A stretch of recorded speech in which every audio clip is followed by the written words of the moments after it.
नमस्कार दोस्तों, जन मुद्दों की बात धर्मराज के साथ मेरे इस शो में आप सबका स्वागत है। आज मैं आपसे जिस मुद्दे पर बातचीत करूंगा वह मुद्दा बड़ा ही महत्वपूर्ण है।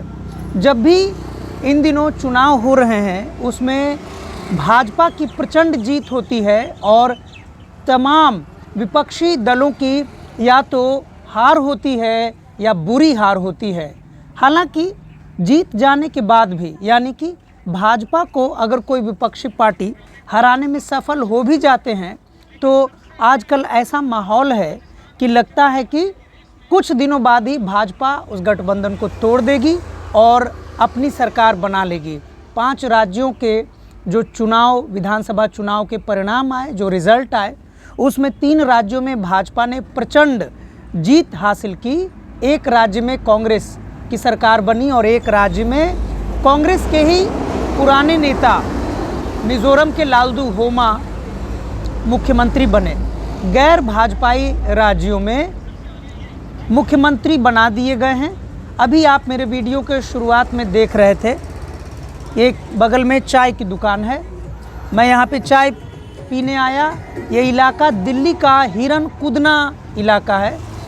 नई दिल्ली के इस इलाके में जब मैं सुबह सुबह घूमा तो मैंने देखा कि यहाँ विकास केजरीवाल के तमाम दावों के बावजूद जो विकास यहाँ पहुँचना चाहिए था वह विकास नहीं पहुँच पाया है।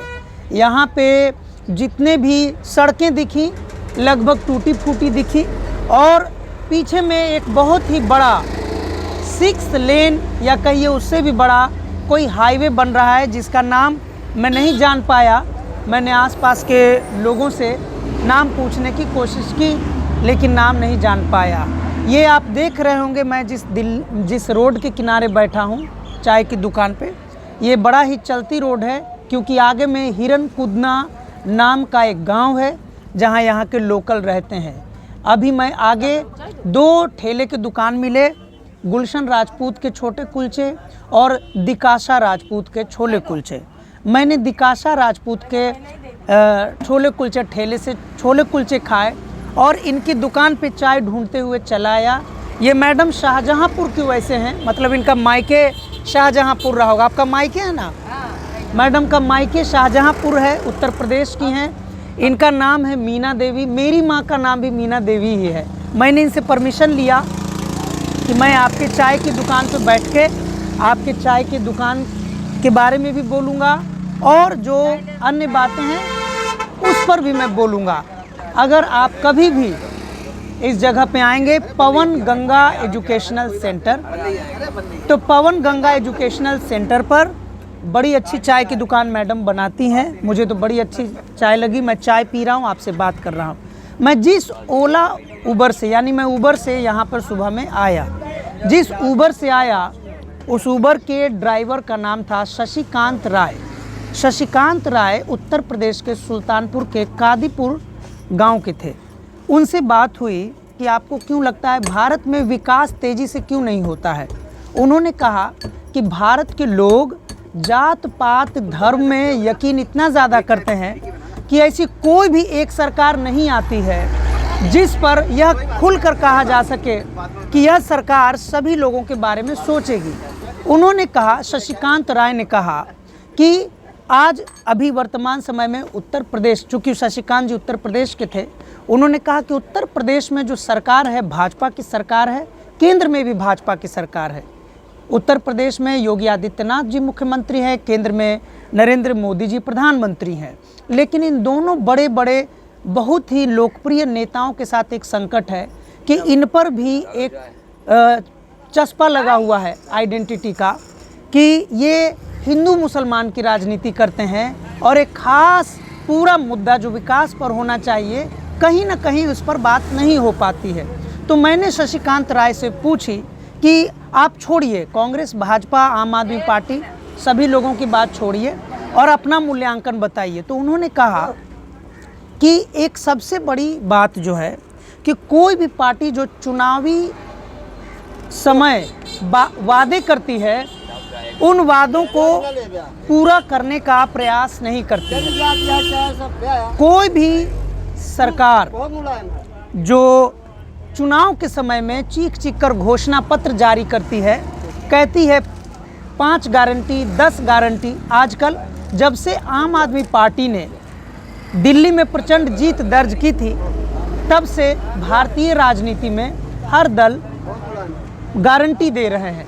इस बार भी मध्य प्रदेश के चुनाव में, छत्तीसगढ़ के चुनाव में, राजस्थान के चुनाव में, तेलंगाना के चुनाव में और मिजोरम के चुनाव में, जहां भाजपा के प्रधानमंत्री नरेंद्र मोदी जी मोदी की गारंटी कह रहे थे, वहीं कांग्रेस भी कह रही थी कि इस देश में वे कांग्रेस की गारंटी देना चाहते हैं। बहरहाल बहुत सारे लोग यहाँ पे आप देखेंगे जुट चुके हैं सुनने के लिए, समझने के लिए कि मैं क्या बोल रहा हूँ। और ये बहुत ही इनका अनुभव है, लंबा अनुभव है। इनसे बातचीत मैं इस शो के ख़त्म करने के बाद करूँगा। 3 बातें जो शशिकांत राय ने कही बड़ी महत्वपूर्ण थी। पहली बात कि कोई भी चुनावी पार्टी जो चुनाव लड़ती है, जनता से वादे करती है, वो वादे पूरी नहीं करती है, इसीलिए बहुत जल्दी वो जनता के सामने उनका पर्दाफाश हो जाता है, वो चुनाव हार जाती है। उन्होंने दूसरी बात कही कि जहां पूरी दुनिया में विकास पे बात हो रही है, भारत आज़ादी के बाद से अभी भी जात पात, धर्म, पुरुष औरत इन्हीं मुद्दों में जकड़ा हुआ है। यानी कि जो मुख्यमंत्री चुनाव के पहले वादे करते हैं कि हम बराबरी लाएंगे, वो चुनाव जीतने के बाद भी चुनाव की ही प्रक्रिया में रहते हैं। वे भूल जाते हैं कि आप चुनाव जीत चुके हैं, अब आपका काम है सभी लोगों के लिए काम करना। उन्होंने आखिरी जो सबसे बड़ी बात कही, उन्होंने कही कि कोई भी सरकार हो, कम से कम बेसिक चीज़ों को, शिक्षा और स्वास्थ्य के मुद्दे पर उन्हें कोई समझौता नहीं करना चाहिए।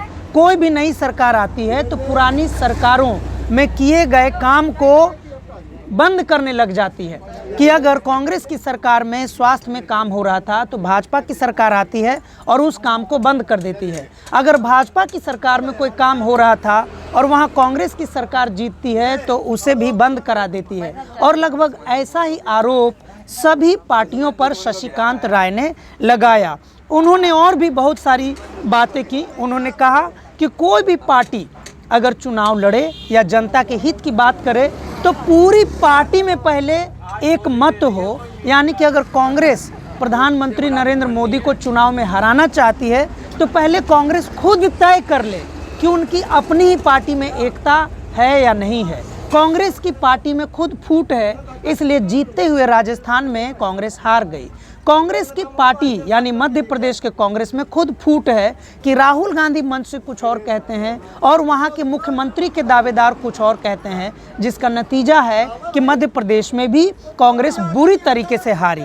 छत्तीसगढ़ में भी बिल्कुल ऐसा ही हुआ कि मंच से जहां बड़े पूरे देश में घूम घूम कर राहुल गांधी जी कुछ और कह रहे हैं, छत्तीसगढ़ के कांग्रेस के ही मुख्यमंत्री उन सारे वादों को मुस्तैदी से नहीं लागू करने का प्रयास कर रहे हैं। तो कुल मिला के जो 3 बातें उन्होंने कही, एकता और प्रतिबद्धता, और सबसे बड़ी बात कि अगर कोई भी विकास पिछली सरकारों ने किया है तो उसको रोकने का प्रयास आगे की सरकारों को नहीं करना चाहिए, बल्कि उसमें आगे बढ़ चढ़कर और उसे आगे बढ़ाने का प्रयास करना चाहिए। जो पुरानी सरकारें विकास के लिए 4 ईंटें अगर जोड़ती है तो उन 4 ईंटों को तोड़ना नहीं चाहिए, बल्कि उसमें 4 ईंट विकास के और लगाने चाहिए। इसी के साथ मैं आप सबसे विदा लेता हूं। अगर आपको मेरा चैनल दैनिक अंबेडकर अच्छा लगता है तो आप इसे सब्सक्राइब कीजिए, लाइक कीजिए, शेयर कीजिए। इसी के साथ मैं आपसे विदा लेता हूं। तब तक के लिए शुक्रिया, धन्यवाद।